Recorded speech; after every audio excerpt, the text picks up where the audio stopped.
Magandang hapon guys, naka-experience na ba kayo ng mga ganitong problema guys, failed vintage method. Continue natin. Mag system check.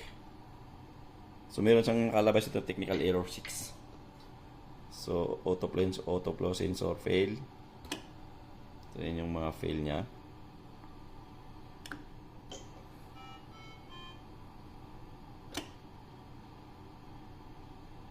So yan guys.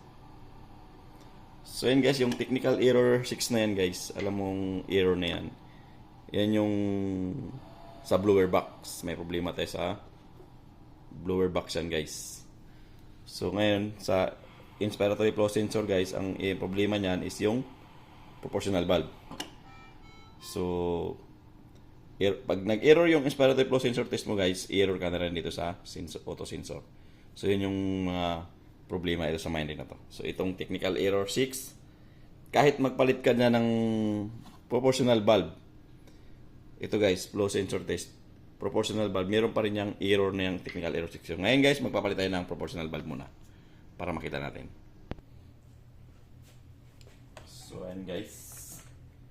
So meron akong proportional valve na isa pa rito ang natira sa aking ayan guys. Isang proportional valve na lang. So palit muna ako niyan.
So ayan guys, itong blower box ito is palitan na rin. So 2020. So almost 4 years na guys na ginagamit to. So kailangan na rin palitan natin.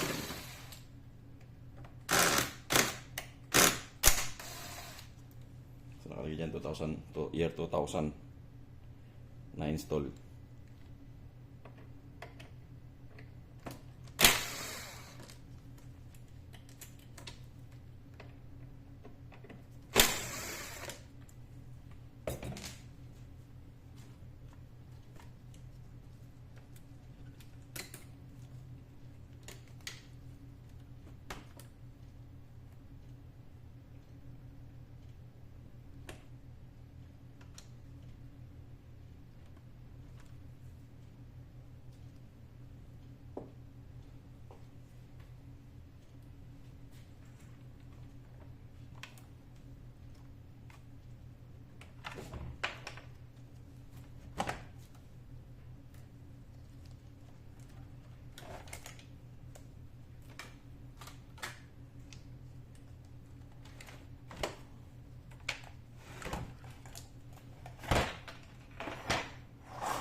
So, una guys, yung kapalit muna tayo ng proportional valve.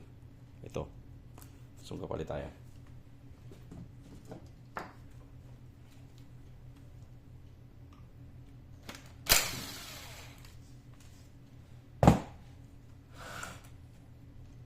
So, ito guys, napakadali lang naman palitan to. Kailangan problema natin, magpalit din tayo ng blower box. So, paunahin lang natin yung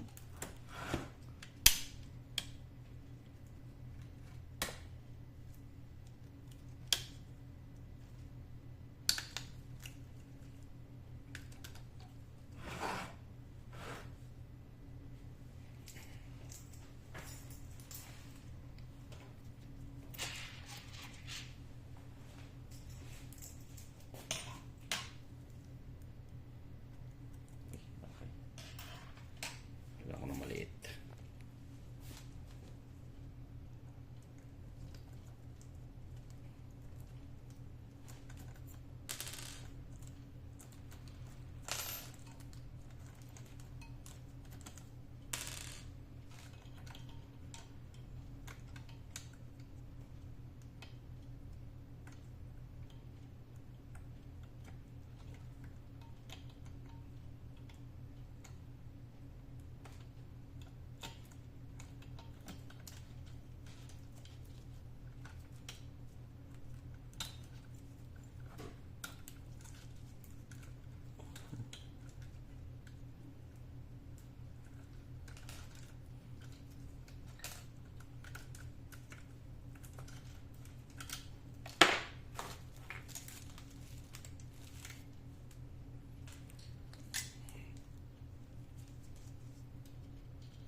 So yun guys, nagpalit na tayo ng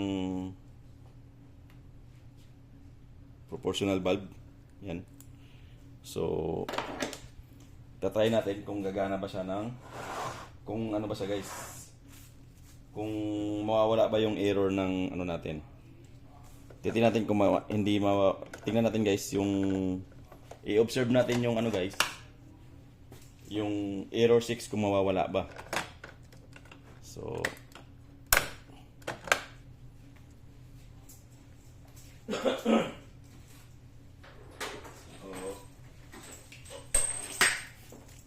tingnan natin yan.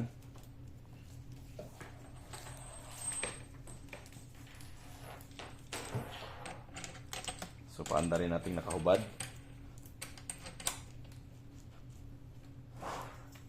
So para lang malaman natin kung gumagana ba yung pinalit nating proportional. Kung hindi na basta magpe-fail yung ano, mag-auto fail.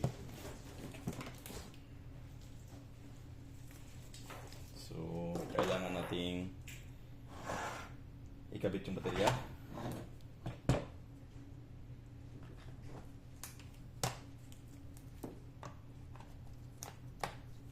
Ayan.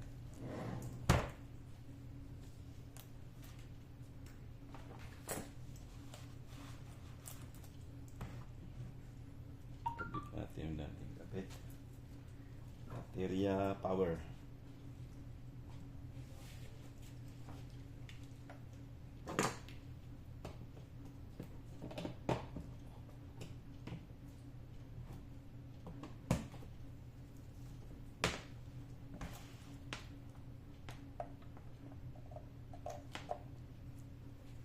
Natin yung display mo na.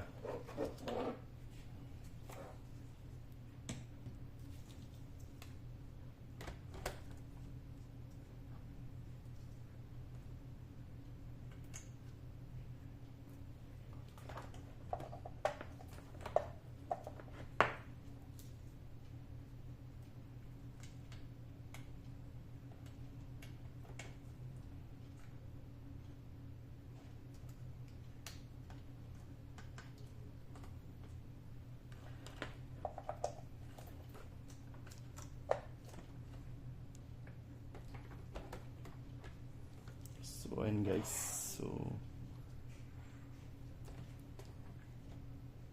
kabit natin ang hose.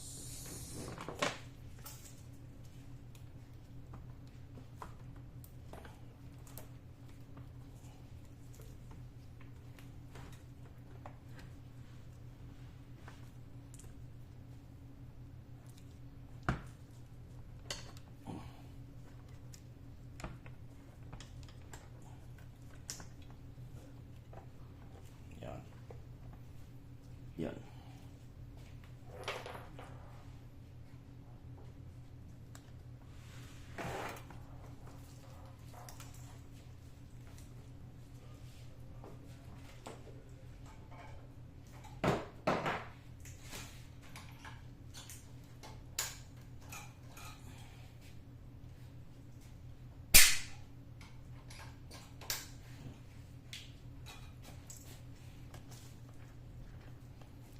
So natin guys. So para lang natin malaman kung nawala ba yung error ng auto failure pag nagpalit na tayo ng proportional valve. Kailang nagwa-white screen siya. Bakit nag-white screen? So hindi maayos pagkakabit yung display. Yan. So dapat maayos pagkakabit. So yan guys, mag-continue tayo ng system check. Ayan. So, system check tayo. So, dapat yan dito sa auto flow. Papasa yan. Kasi bagong proportional valve na. Ayan na, pumasa na. So,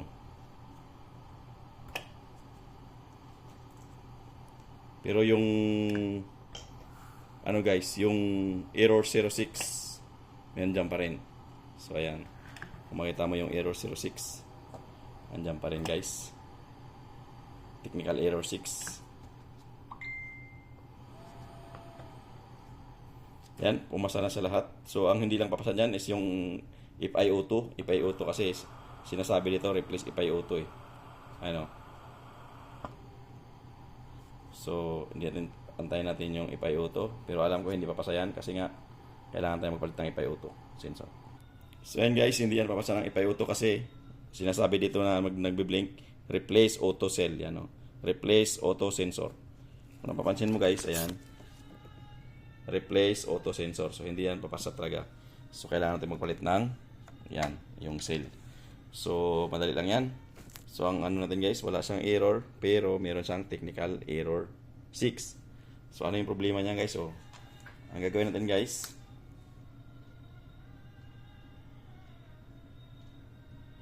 dyan guys, mag-try tayong experiment tayo guys. Kasi ang problema nito guys, ng auto technical error 6 na yan is either yung blower box mo or yung sensor lang guys. So, ngayon ang gagawin natin para hindi kayo malakihan ng bayad pag nagagawa kayo. So, magpalit lang tayo ng sensor.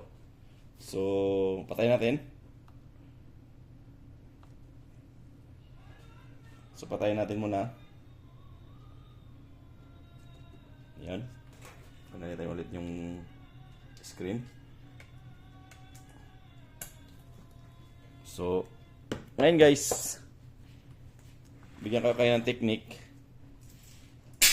So, yung ganyang problema guys, ang problema niyan is yung board. So, yung board ng sensor. Mag-try tayo magpalit ng board ng blower box. So, meron ako ditong blower box na luma guys. Kukunin ko yung sensor. Yan. So, ito yung blower box yung luma. Yan. Yung blower box ko na luma na pinagpalitan. So, kukunin ko lang yung sensor niya. Yan, sensor. So, ipapalit ko yan. Try kong ipalit.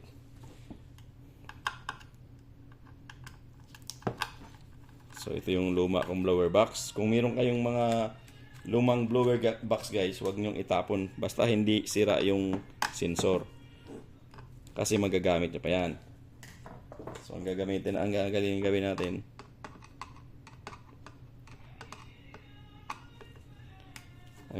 itry natin ipalit yung sensor muna. Kung mawawala ba yung error 6.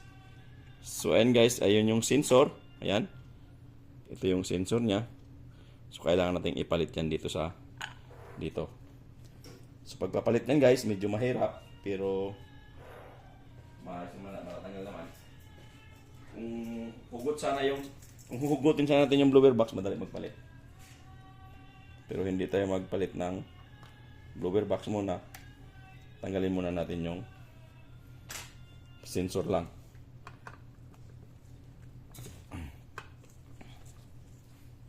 So yan. Sensor muna ang papalitan natin. Kailangan yung sensor na yan mahirap magpalit. Kasi nga pag bumili kayo ng blower box, meron ng kasamang sensor guys. So pag bumili kayo ng blower box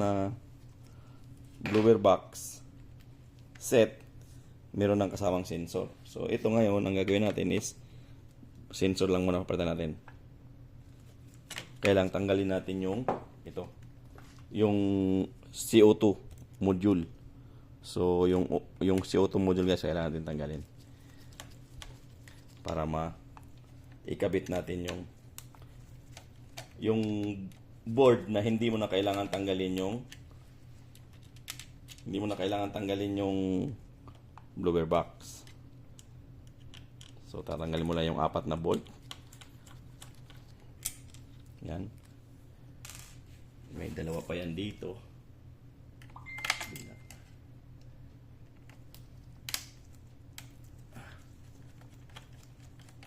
So, ano lang naman natin to. Yan. Kasi nga yung tornilyo niya nandito sa kabila. Sa ilalim. Kaya kailangan natin yung luwagan yung module. So, tanggalin yung module. So, ito yung CO2 module.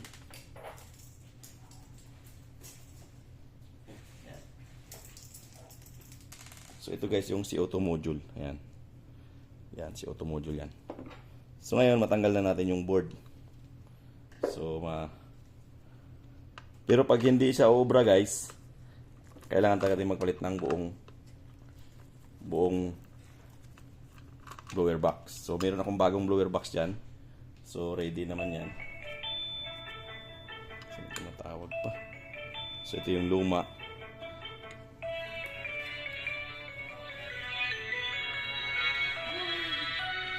So tumawag lang yung IT. So then guys, ikabit ko na yung itong sensor niya. Yung lumang yung sensor na sa kinuha ko doon sa kabilang blower na. So tingnan natin kung uubra ba.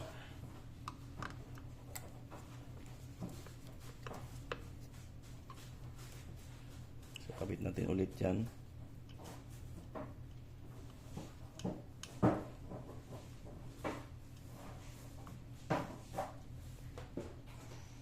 So ibalik natin yung module.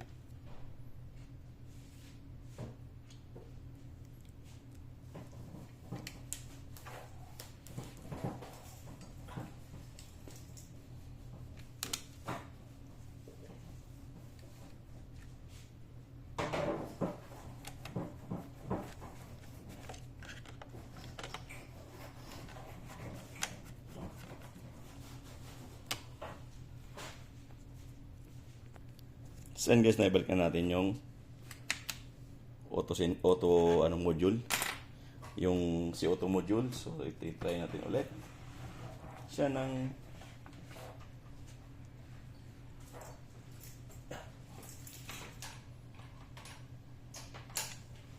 tingnan natin kung mawawala ba yung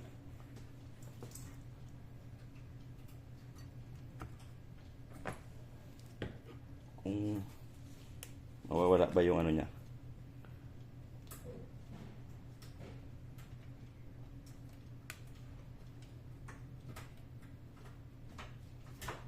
Yung error 6 na yan guys. So tingnan natin. So pag on pa lang dapat makita na natin yung error 6 na yan.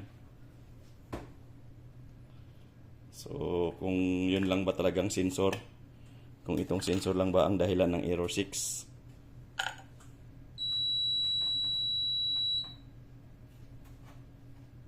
Tudut.